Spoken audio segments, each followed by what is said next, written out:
Sage Wanderer here, coming at you from my van down by the river. So, something very, very peculiar is going on right now in human history. One thing that conquerors have done in the past, every conquering nation has done this. When you conquer a nation, you erase its history, at least the part of its history that you do not like.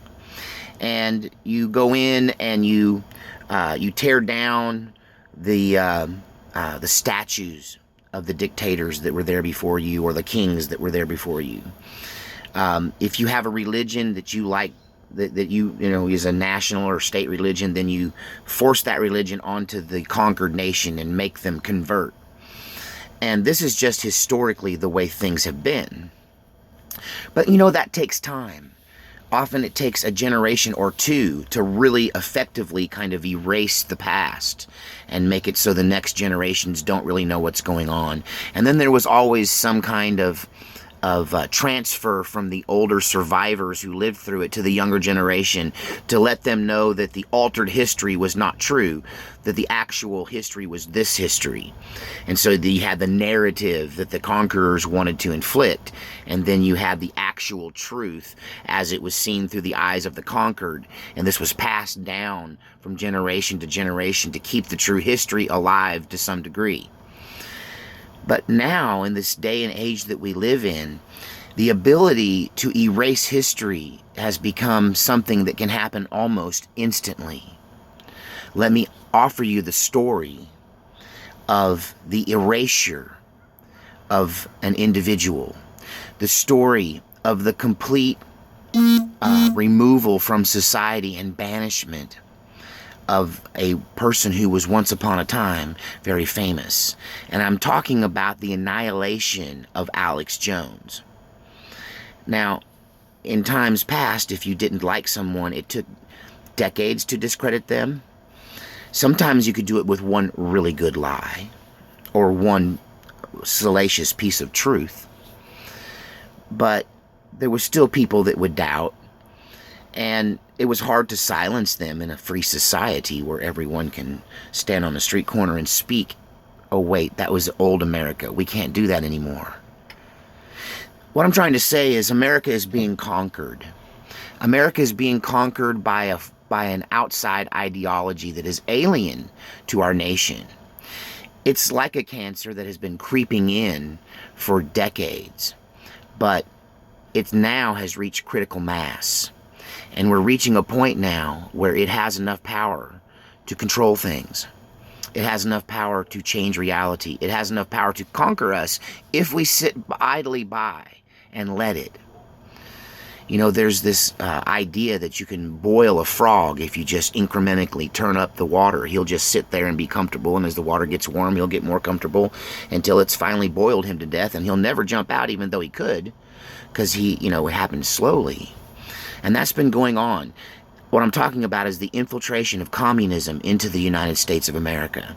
And it's been coming in a little bit at a time over decades, but now they are making their move. And one of the earmark center core pieces of communism is censorship and control of the narrative. So this attack on Alex Jones is a conquering communist corporate communism. This is why many of you don't recognize Zuckerberg as a communist, even though the whole idea of social media is to bring us together as a community. This thing that they're using to control Alex Jones and deplatform him, they're calling community guidelines. The thing is, the whole idea of community is at the base of communism. It's a commune. We're the community. Come on. Did you not? There's a reason why you should have been awake during the English class. Communism, community. This is corporate communism.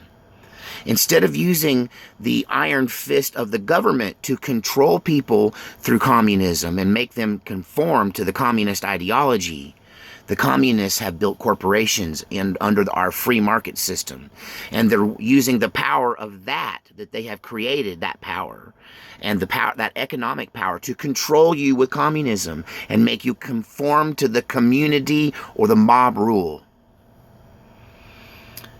The deplatforming of Alex Jones was not just the removal from social media.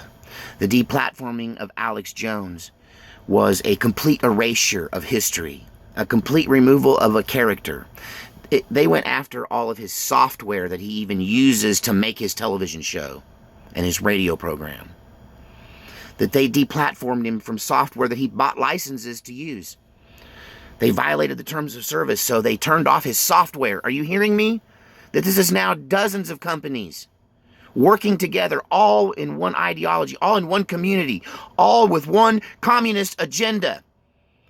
Chinese corporate communism. It's here. It's already here. It's on us right now. We're living it. How do we stop it? Government control. Government's got to step in and control these monopolies. Step in and control this communist cabal. They're all in it together. This shows you, we've been telling you, the corporations are all working together against you, and you thought we were crazy, and now we're living it.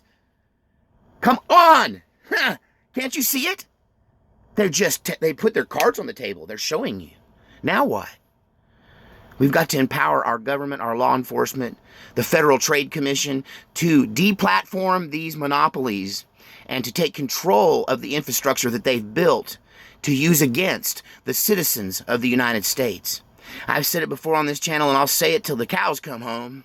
If you do not defend Alex Jones, then you're in favor of communism, because whether you like him or not, he's the test subject for sure. And if they can do it to him, they can do it to anybody. And now that they can, they will, if we sit by and let them. Let your voice be heard. Censorship cannot stand. If they take this channel down, make it one of your own. They'll have to censor all of us. Censor one of us, censor all of us. Hashtag, censor one of us, censor all of us. This is the hill we have to die on. It's the one they picked for us. I might not be, I didn't look to see Alex Jones as my big leader or martyr, but they've made him that.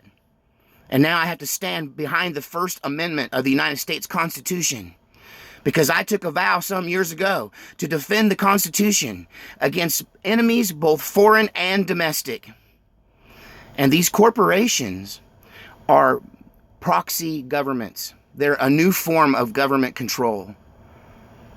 I intend to do a series on how corporations got this powerful and show you that they've always been a tool of government, but now they've replaced it. Because we don't live in an actual country, we live in a virtual one. It's the hive mentality. It's a new way of thinking. Watch for that series coming up. I may just include it in Unmasking the Dark Side, because this is the dark side. Communism is, in fact, on the dark side. God save our republic.